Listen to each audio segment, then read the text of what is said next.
Maravilha. Quem puder abrir a câmera, então, eu peço que abra. E agora tudo com você. Robson, manda brasa aí. Beleza. Então, como foi passado hoje, né, até colocar lá no grupo, né, os brasileiros heróis da fé. Então, eu vou estar falando um pouco, né, desses exemplos para nós, né, essa terra tão bendita, né, que eu acho que toda a graça derramada sobre o Brasil a gente não pode esquecer, né, a gente precisa de sempre resgatar. Eu vou estar trazendo um pouquinho de quem foram esses grandes homens, né.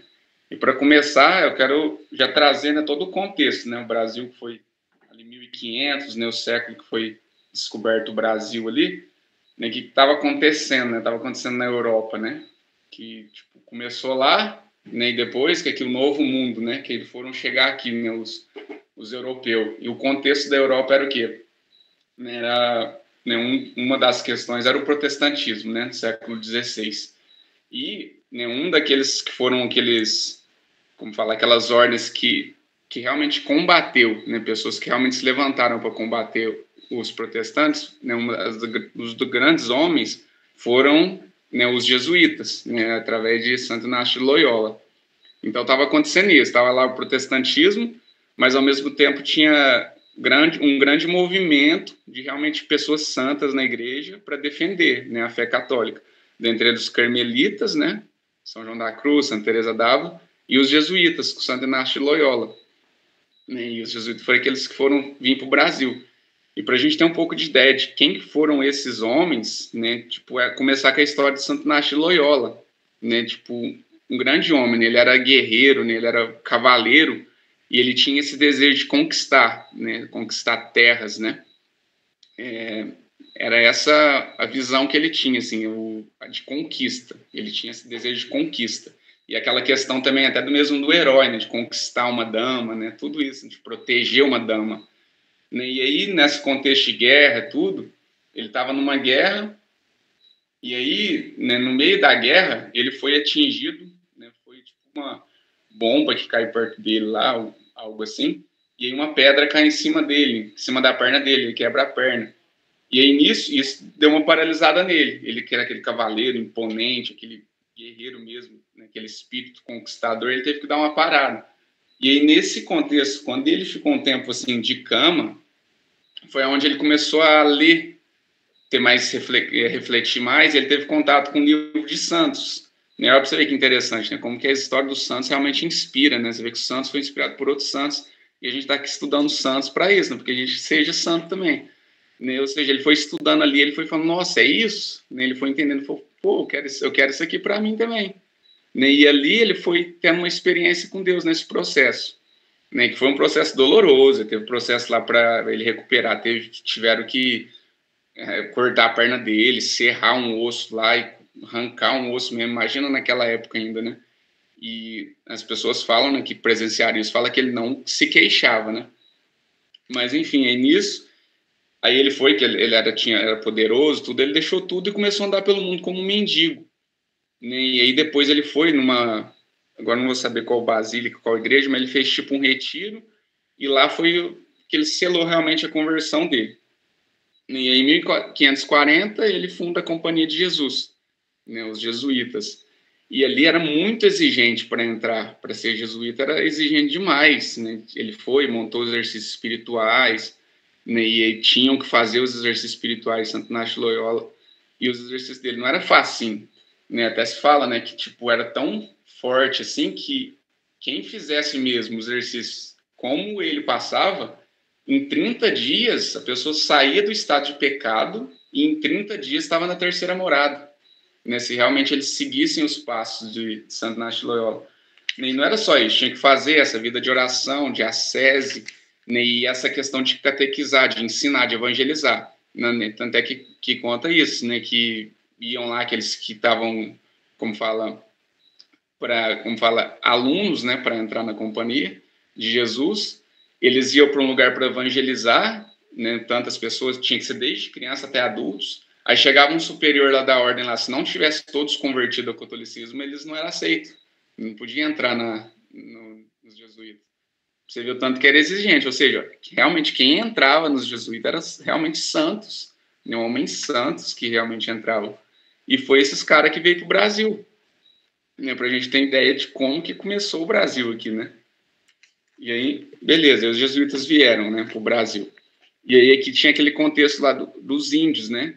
E ali realmente é uma cultura tipo atrasada, né? O povo fica louco, né, falar isso, mas tipo assim, porque tudo que eles praticavam e tal, era guerra entre as tribos, né? E era 3 tribos que predominavam mais aqui, era no Brasil eles chamavam era o grupo dos G, era 3 grupos na verdade, resumindo os tipos de tribo, era o grupo dos Gs, Tupiniquins e os Guaranis.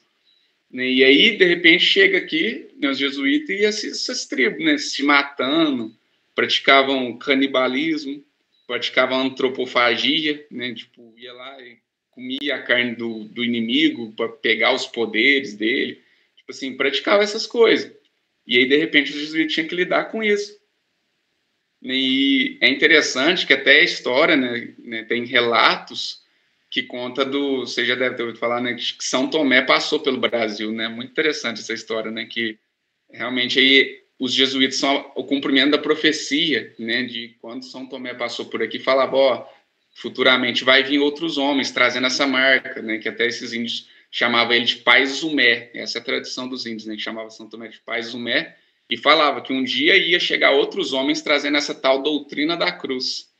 E realmente foi isso que o jesuíta veio trazer, esse cumprimento dessa profecia. E esses homens santos pisaram aqui na nossa terra. E aí começaram a evangelizar. E, tipo assim, é interessante que realmente eles perceberam aquela questão da civilização, né? Tipo, a Igreja Católica não... Tipo assim, é a catequese em si, a evangelização em si, mas é mais ampla ainda do que isso. Tipo, essa questão de civilizar. E foi isso que eles fizeram. E era tão eficaz a evangelização deles que em 20 anos os jesuítas conseguiram converter 100 mil índios ao catolicismo. Tipo assim, é impressionante o trabalho desses homens, né, de realmente converter os índios, né? E não era aquela coisa como dizem, né, que ela obrigou e tá, catequizou, não, tipo assim, os caras tipo assim, encantavam os índios e se admiravam daquela doutrina, daquele ensinamento. E não era só isso. Eu até já vou entrar aqui um pouco na história de São José de Anchieta, né? Tipo, esse grande homem, né? O apóstolo do Brasil. Era um homem muito inteligente, tipo, ele teve que aprender o tupi, né? Ele fez uma gramática para o tupi, tipo, ele ensinava tudo, fazia teatro, né? Tipo, uma alta cultura mesmo ele trouxe para os índios, ele era muito dinâmico, né? E aí, vou aprofundar um pouco mais São José de Anchieta. Tem esse livro aqui, né? Não sei se vocês pegaram esse no mês da Biblioteca Católica, né? Sensacional, São José de Anchieta. E ainda vem com um super bônus, que eu vou falar também algumas histórias aqui, Heróis da Fé, ó. Aqui tem a imagem dele, ó. Você vê que ele era meio corcunda, né? Ele tinha um problema de saúde, problema na coluna, ele veio para cá com esse problema, né? E é impressionante, assim, eu vou falar que algumas coisas que ele fez, mesmo assim, sendo com esse problema na coluna. Mas beleza, aí tá Manuel de Nobre, aliás, está José de Anchieta, né? E aí, junto com Manuel da Nobre, que também é outro grande homem. E aí eles começam a fazer esse trabalho, né? Evangelizar aqui, a catequizar. E onde que eu parei aqui? Ah, beleza, aí tá nesse contexto, São José de Anchieta fazendo todo esse trabalho. E aí entra uma questão muito importante nessa época, né, que o Brasil sofreu, né, que foi a invasão dos franceses, né, no Rio de Janeiro. E aqui conta detalhes, né, dessa invasão, né, que a bacia da Guanabara foi invadida.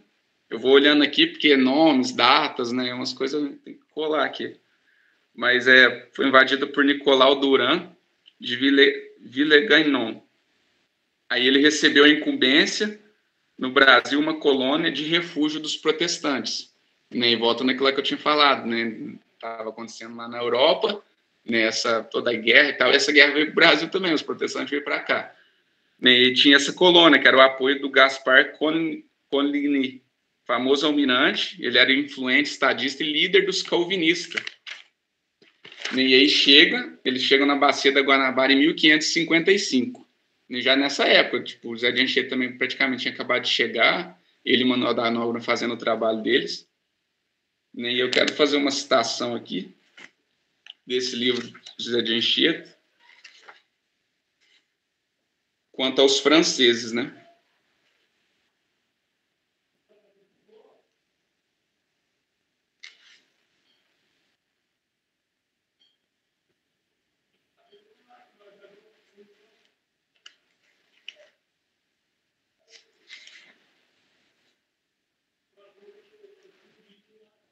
Fala aqui assim, ó: postos que são fortificados, os franceses não faziam, contudo, hostilidades, nem guerra ofensiva aos portugueses, satisfeitos com gozar da terra quietosa e tratando do que mais lhe convinha, que eram as drogas e riquezas do Brasil, que dali embarcavam em suas naus e esperavam fosse crescendo cada vez mais. Contudo, os tamoios, nação guerreira por natureza e favorecida da potência francesa, andavam insolentes e perturbavam a costa marítima, e ainda parte do sertão, dando assaltos e fazendo danos grandíssimos nas fazendas dos portugueses, em tanta maneira que era necessário andar volantes em vivo exercício. José, toda a sua escola e todos os mais missionários daquela parte, acudindo os danos das almas ganhadas e das que haviam de converter-se. Tipo assim, era guerra, era um contexto de guerra. Até tem aqui umas citações aqui que ficou parecendo aquelas guerras do Antigo Testamento, sabe? Tipo assim, aquela loucura mesmo, pai, exército cai, corre, trincheira e o barco chegando. Tipo, é uma loucura, realmente. E aqui fala dos tamoios, é porque os franceses eles fizeram uma aliança com os tamoios, né, e ali para atacar os portugueses, né, os católicos. Né, e aí nisso veio, em 1558, Mendes Sá. Né, Mendes Sá, até o São José de Anchieta tem todo um escrito falando sobre Mendes Sá. Né, e ele veio ele deu uma apaziguada, sabe? Falou que não era permitido essas questões dessas guerras entre as tribos, canibalismo, ele veio trazendo tudo isso, né? E aí eles ficavam mais loucos ainda, né, com essas coisas. E aí tem uma parte que é muito interessante, né, que é o plano, tem um plano do governador que veio de Lisboa para combater esses franceses, né? E ali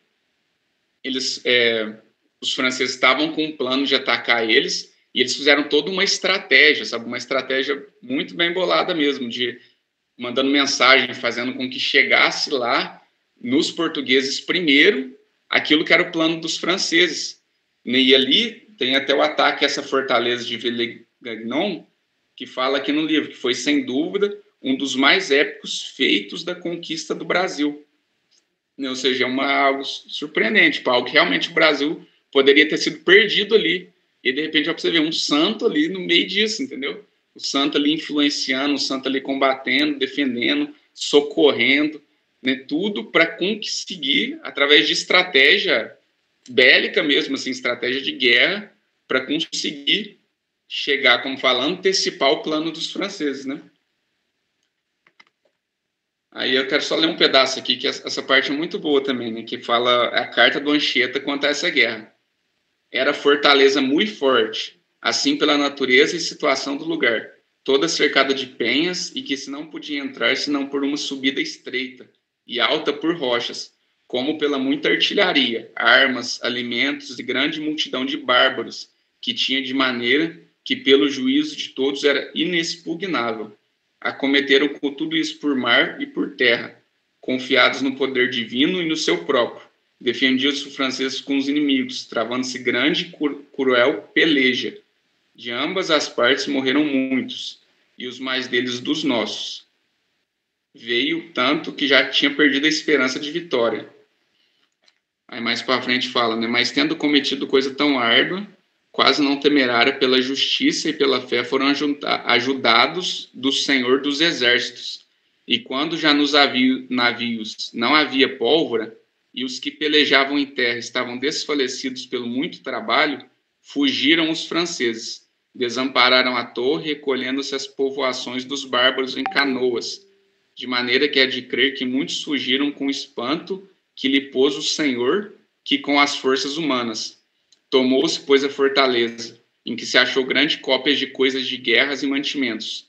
Mas cruz alguma, ó, pra você ver, cruz alguma foi achada, imagem de santo, ou sinal algum de católica doutrina não se achou, mas grande multidão de livros heréticos, entre os quais, se porventura isto é sinal de sua reta fé, se achou um missal com imagens ruídas. Aí ele encerra assim: socorra o Senhor as suas ovelhas.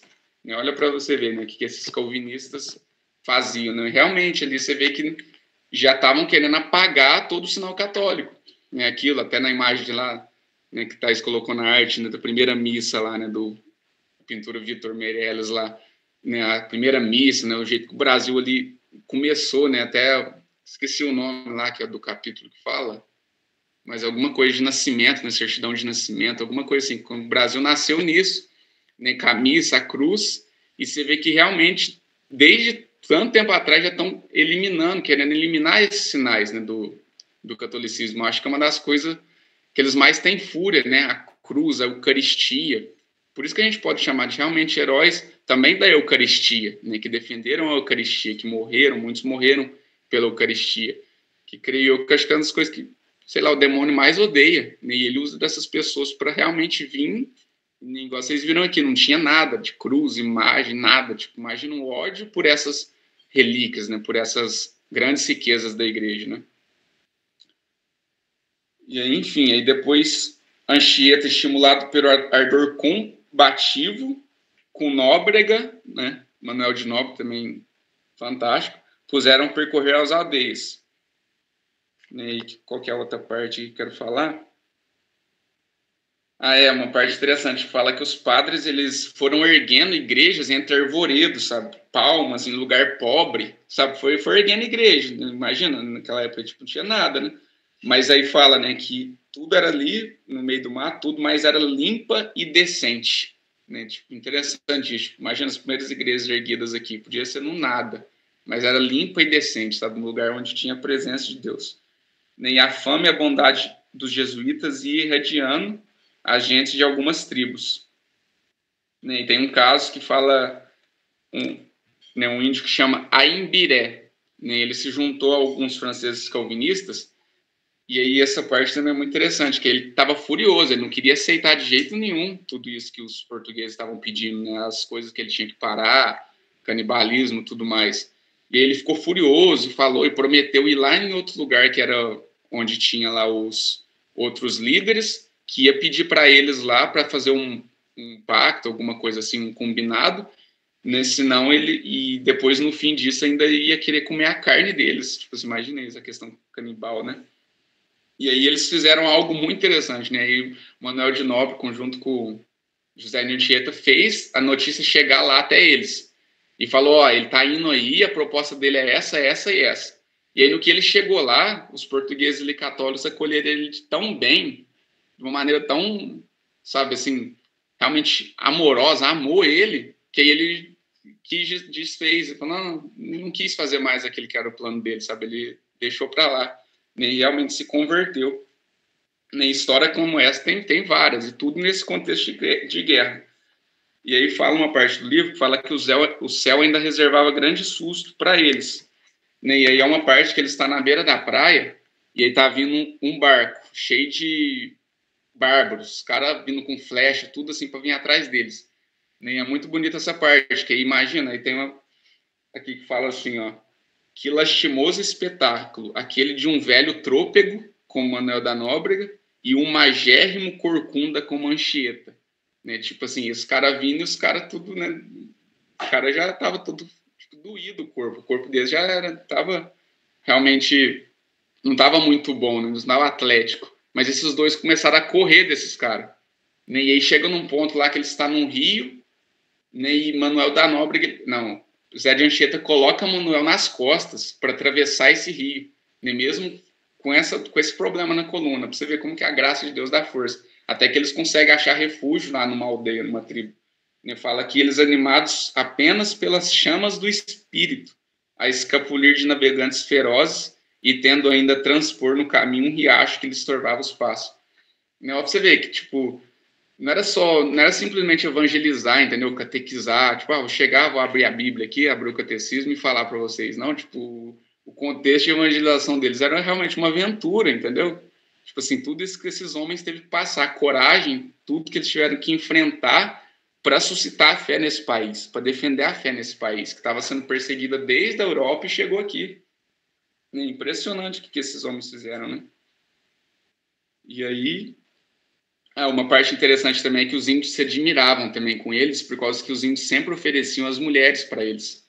Eles achavam estranho, negócio que é esse celibato, né? Como assim? Que pureza que é essa? E eles ofereciam as mulheres para eles, eles realmente eles rejeitavam, né, para guardar a castidade, tudo. Os índios se admiravam disso. Né, agora eu quero falar um pouco da história de outro exemplo para nós, né, que é Frei Manuel da Piedade. Já ouviram falar? Vou falar uns nomes, como eu falei, tem que colar, porque, nossa, é muita gente boa mesmo que realmente passou nesse país, que defendeu a fé. Chama Frei Manuel da Piedade, né? Ele nascido em Olinda em 1581. Né? E aí ele foi franciscano, e foi nessa mesma... Não, franciscano não. Era isso mesmo, franciscano. Aí ele estava nesse contexto dessa guerra, né? Dessa guerra da França, dos franceses aqui. E aí foi enviado, junto com o capitão, 2 capelão da Ordem de São Francisco, Frei Cosme e nosso Frei Manuel, né? E aí chega lá, esse servo de Deus junto aos índios lá, o que eles fez, esse Frei Manuel fez? Ele foi e encorajou eles a defender. Eles estavam atacando o Maranhão agora, nesse momento. E aí esse Frei Manuel, ele chega, né, chega junto aos indígenas e faz eles sentir não só, ó, pra você ver, não só a obrigação que tinham todos de combater com denodo contra os audaciosos inimigos, como também as vantagens espirituais e materiais que usufruíam, uma vez expulsos do solo pátrio tão perigosos aventureiros. E aí fala, travado o combate, não teve descanso o santo frade, que empunhando um crucifixo, ia de um lado a outro da luta, animando os combatentes e socorrendo os que tombavam, pensavam as feridas de uns e sacramentando a outros. Para você ver, lá na guerra, no Maranhão, os franceses atacando e esse frade lá no meio. Ele fala que grandiosa figura desse humilde filho de São Francisco, arriscando abnegamente a vida por Deus e pela pátria. E aí ele também teve que negociar também em outro, depois que essas tropas foram retiradas, teve outro lugar, ele teve que ir lá negociar, e, enfim, esse foi martirizado, né, até que depois com a tomada de Olinda, né, ele sofre, né, ali ele deveria sofrer, que ele foi para Recife, e dali ele seguiu para um convento de Paraíba, e ali ele teve que sofrer o martírio por Deus e pelo Brasil, né, que os holandeses, aí já era o ataque dos holandeses, já não era agora os franceses, agora eram os holandeses que atacavam. Eu vou entrar um pouco nessa questão dos holandeses, né, que ao forte de Cabedelo, a 11 de dezembro de 1631, achava o missionário aos seus compatriotas combatentes, animando sempre com um crucifixo na mão, quando recebeu uma labardada que o prostrou por terra, banhado em sangue. E 7 dias depois, expirou o santo Frei Manuel da Piedade, indo receber no céu a dupla coroa de apóstolo e mártir. Ou seja, mais um grande exemplo, né, para nós. E essa eu já fui entrando nos holandeses, né, mas os holandeses é porque eles ficaram no Brasil 24 anos. Né, 24 anos também, eram protestantes também, que vieram aqui e ficaram de 1630 a 1654. E eles estavam... entrou agora? Eu não tinha visto, estava distraído. A Camila, vem. Mas aí, tipo, eles ficaram 24 anos aqui no Brasil, tipo, ali lá no norte, né? Tentando, dessa mesma questão, esse ódio pelos católicos. E aí vamos entrar na história que já é aqueles que foram canonizados mesmo, né? Essa história já é até mais conhecida, né? Que aí nesse processo tudo que eles ficaram de perseguição, eles arrumaram um líder, um alemão, que era a serviço dos holandeses, né? Chama Jacob Rabi, né? Esse nome você já deve ter ouvido falar. Ele era um louco mesmo, assim, sabe? Um cara, né? Ele se coligou junto com os holandeses, era praticamente um mercenário, ele que liderava as tropas e tudo, e eles, realmente, nesses 24 anos, era prisão de padres, porão nos navios, era tortura, né? Mutilado, desembarcaram em praias, sabe, onde eles eram mortos, vários padres eram colocados no navio, né, ficava ali preso até eles ir para uma praia e lá eles serem mortos. E aqui eu vou achar uma palavra aqui de Dom Domingos Couto, né, a respeito disso, né? Nem vai dar para falar tudo, porque é umas coisas bem fortes, né? Bem pesada mesmo, né? Depois vocês lêem. Mas que fala assim, ó, que fala que a sua bárbara crueldade desses protestantes holandeses visse mais a seu depravado deleite. Inventavam estes tiranos novos modos de tormentos, esquisitos gêneros de desumanidade. Condenavam açoitos, executava-se a pena por tais braços, com tais tormentos que não se dava golpe que se não abrisse ferida. Sentenciavam à morte, cumprias a pena com tais escárnios, injúrias e martírios. Morríamos por ferro, violência, os corpos em rodas obradas com artifício. A outros faziam migalhas já pelas juntas dos dedos. E mais ou menos isso, daí para pior, cortava a articulação. Né? Esse era um martírio e a gente não ouve essas coisas, né? Que os católicos foram perseguidos aqui, que os protestantes atacaram isso ninguém fala, né? Mas ó, para você ver que eles sofreram, esses homens. E ele realmente levantou, né, mais uma vez, santos, né? E aí é uma das histórias, é aquela, né, André Soveral, né? Esse foi canonizado, né? Foi beatificado em 2000 e 2017 foi canonizado. Santo André Soveral, né? Aquela situação que foi em... Deixa eu esquecer o nome, né? Cunhaú, né?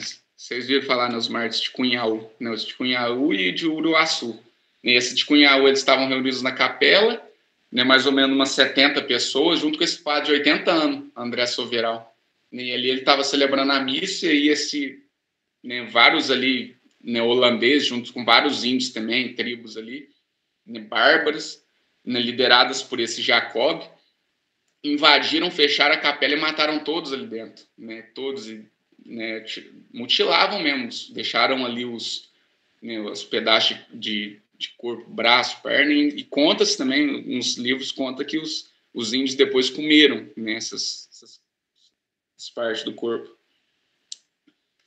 E depois essa outra de Uruaçu, que também é ali na mesma região ali, foi um massacre de mais 80 pessoas, também liderado por esse Jacob. E dessa era o santo André Soveral, e agora dessa era o santo Ambrósio Ferro, né, que foi a mesma situação, eles também foram ali cercados e foram todos mortos de coisas horríveis, né? E é interessante que os mártires que foram canonizados, 30 mártires brasileiros que foi canonizado em 2017. Aí, dentre esses, está André Soveral, está o Ambrósio Ferro, Santo Ambrósio Ferro, mais 28 companheiros. Tem esses nomes, tem a lista de bastante nome, não todos, mas tem. Né? E aí, por algumas questões, né, que da sabedoria da igreja, né, não canonizou todos. Né? Talvez pelo sentido da morte, que realmente... né, não teve aquele mesmo sentido de martírio, né, de dar a vida pela fé. Mas aí foi canonizado 30. Dentre eles até o Mateus Moreira, né, a história dele também é conhecida, né, que ele foi arrancado, o coração dele pelas costas, foi arrancado, e fala, né, que a última palavra que ele fala é viva o Santíssimo Sacramento. Né, tipo, bendito seja o Santíssimo Sacramento. Você vê que realmente foram mártires da Eucaristia, porque os protestantes odiavam isso, imagina, fala que eles zombavam, o padre lá celebrando missa, e tanto é que ficou um tempo, eles vinham e queriam proibir de ter missa. E você vê, esses santos realmente tinham consciência, você vê como que fala, a certeza, a convicção deles na Eucaristia, né, de dar a vida, falando, eu sei que a luta é essa, eu sei que esses caras não gostam, esses caras perderam a fé na Eucaristia. Né? Então, bendito seja o Santíssimo Sacramento. Tipo, olha para você ver que história, né? E aí é interessante que fala aqui, essa parte é bem bonita, né? Que fala que todos esses hereges, né? Eles até deixam bem claro isso nos hereges, né? Que pedem licença ao bárbaro oficial holandês para sepultar os corpos, algumas mulheres, né? Só que o herege, no requinte de maldade, aumentar o sofrimento com a vista dos cadáveres em putrefação. Tipo assim, aí teve um martírio aqui e eles não quis sepultar, né, para elas ver realmente ali os cadáveres, né, apodrecendo. Só que aí acontece um milagre ali, né, acontece que passa-se o tempo, né, quantos dias que eles ainda iam permitir sem sepultar, e o cheiro, né, que fala aqui, ó, esses mesmos serviram para a honra e glória de Deus, porque passados 15 dias estavam seus corpos, ainda que divididos e despedaçados, intactos, não se atrevendo a tocá-los nem a corrupção, nem os bichos, exalando tão suave fragrância que vencia todo o aroma e flores dos jardins. Olha para você ver isso, né? Imagina aqueles mártires ali exalando realmente flores. Nenhuma outra história foi a do Inácio de Azevedo, né? Aquela que ele chegou a ser um provincial jesuíta aqui no Brasil, né? E em 1570 ele foi buscar missionários, né? Ele foi buscar missionários em Portugal para trazer para cá. Ele estava no barco com mais 39. Né? E ele foi cercado no mar, né, por franceses calvinistas. E ali eles matou os 40. Né? Foi alcançado pelo corsário francês Jacques Saury. Né? E ali ele matou os 40 no barco.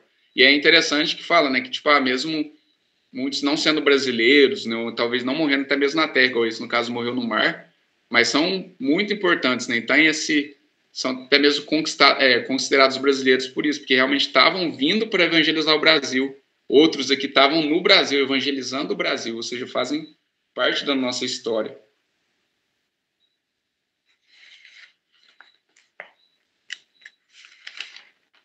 Quase encerrando aqui.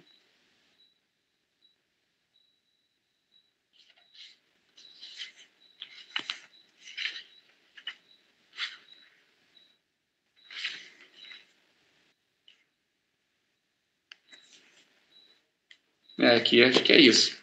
Aí é bonito de ver, da gente ver como que realmente pessoas, né, homens que deram a vida, né, por nós, e nós, né, realmente somos chamados também, né, não só o martírio igual eles, né, de sangue, mas também defender a fé. Nem muitas vezes a gente tem medo, né? Você vê que a nossa história não foi uma história, como fala, pagã, vamos dizer assim. O Brasil não começou com uma questão, o Brasil ele é cristão, né? A gente tem que ter essa convicção disso. O Brasil, né, tanto é que foi por muito tempo chamado, né, Terra de Santa Cruz, né? Até falam, acho que muito por ideologia, né? O Brasil, não sei o que, indígena, né? Nossa cultura foi apagada. Então, não é, a cultura é cristã. O Brasil começou a se formar através do cristianismo. Né? Existiam os povos antes que não conheciam, não tinham esse contato civilizatório, né? E, ou seja, começou com o cristianismo, começou com o catolicismo. Né? E toda essa guerra veio para o Brasil, nessa guerra, né, que foi no século XVI, o protestantismo, a gente vê nesses exemplos, mas isso não foi motivo de abalar, mas pelo contrário, imagina quantos cristãos que nasceram disso aqui, quantos católicos, né, como eu falei, né, para vocês, jesuíta em 20 anos, 100 mil, né, imagina 100 mil índios católicos, índio, tipo, outra cultura, tipo, nós, talvez é difícil fazer um que é mais ou menos normal, virar católico, agora imagina um índio, né, tipo assim, um índio tá lá sem roupa, matando criança, fazendo sopa de dedinho de criança, não sei o quê, e de repente virou católico, velho. Tipo assim, os caras eram muito sábios, os caras eram muito santos. E, tipo, nós não podemos esquecer da história desses caras, tudo aquilo que eles fizeram. E, realmente, tudo isso que eu falei, esse contexto de aventura, né, essa loucura, né, que São José de Anchieta fez, né, ele era também um santo profundamente místico. Você vê intimidade realmente com Deus. Começa por aí. Né? Não é só ser um guerreiro e tal, né, igual, por exemplo, Santo Inácio de Loyola. Começou sendo guerreiro, mas depois ele conheceu a verdadeira guerra, né, que é a guerra espiritual. Ele não queria mais conquistar terras para o seu reino, mas ele queria conquistar almas para Deus. Ele não queria mais proteger uma donzela, proteger uma dama, ele queria proteger o próprio Cristo. E São José de Anchieta, esse homem que veio com isso, com esse fervor, esse ardor missionário, o que ele fez? E profundamente íntimo de Deus. Até aquela história, não sei se você ouviu falar dele, que ele estava numa embarcação lá, estava num barco, e aconteceu como se fosse não sei se era uma tempestade, se alguma coisa que o barco virou. E aí eles não acharam o Zé de Anchieta, mas cadê o Zé de Anchieta, né? E aí acho que 20, 30 minutos, sei lá, depois, um tempo depois, achou ele. Ele estava lá embaixo da água, lá, sabe? E aí ele estava lá rezando o breviário, embaixo da água. Né? E aí fala, né, que quando ele levanta ele está seco, né? Tipo, ele nem não percebeu, ele estava rezando o breviário lá meia hora, lá embaixo da água, rezando. Tipo, olha que milagre, né? Fala também que ele tinha uma luz que envolvia ele em momentos de oração, né? Sem contar o hino que ele fez para Nossa Senhora, né? Que é o hino mais grande da história, né? Um hino, um poema, um poema para Nossa Senhora, né, lá na praia. É tipo um homem profundamente íntimo de Deus, né? E você vê o que esse cara viveu. E todos esses que eu citei, tipo, são santos que realmente a gente precisa conhecer, né? Como brasileiros, a gente precisa conhecer os heróis da nossa fé, aqueles brasileiros, aqueles que deram a vida para resgatar e para, como fala, fazer a fé nascer nos corações aqui no nosso país. E não é à toa que hoje, né, graças a Deus, é um país católico, né? Assim, na sua maioria católica, né? Tipo, por mais que fala, o protestantismo está crescendo e tal, não sei o quê, mas, tipo assim, a essência do Brasil é católica, isso nós precisamos acender, por mais que muitos são só de IBGE mesmo, né?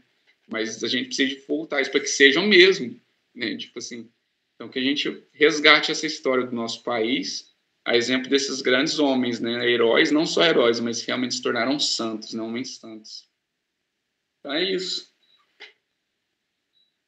Oh, sensacional, Robson. Obrigado mesmo, viu? Obrigado, Obrigado, caraca. Quando que a gente ia imaginar que no nosso país aqui perto teve tudo isso? É uma coisa que muitas vezes a gente pensa que é coisa do cristianismo primitivo ou algo desse nível. Quando vê aqui pertinho, alguns quilômetros,